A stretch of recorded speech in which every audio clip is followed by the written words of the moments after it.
Buongiorno e ben ritrovati con una nuova edizione del TG Flash di Neo Sicilia.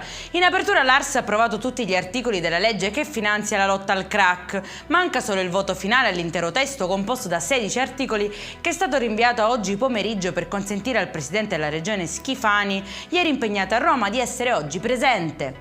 Pretendevano che il barman gli servisse dei cocktail gratis e al suo rifiuto l'hanno accerchiato e picchiato a sangue. Il dipendente addirittura, per sfuggire alle violenze, ha provato a rifugiarsi in uno stanzino. Sono finiti così in manette i due soggetti protagonisti della violenta aggressione in una discoteca di Palermo. In corso le indagini per risalire all'identità degli altri ragazzi coinvolti.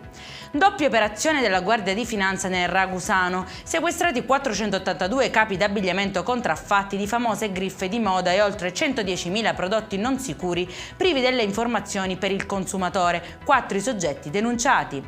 E ci spostiamo a Lampedusa, nell'Agrigentino, dove è naufragato un barchino. Secondo il racconto dei migranti superstiti ci sarebbero anche 2 dispersi in mare. Sono in corso infatti le ricerche nello specchio d'acqua antistante Capo Ponente.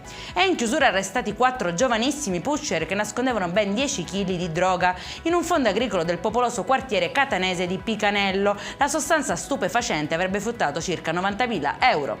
Per questa edizione è tutto, prossimo appuntamento alle 19:30. Buona giornata!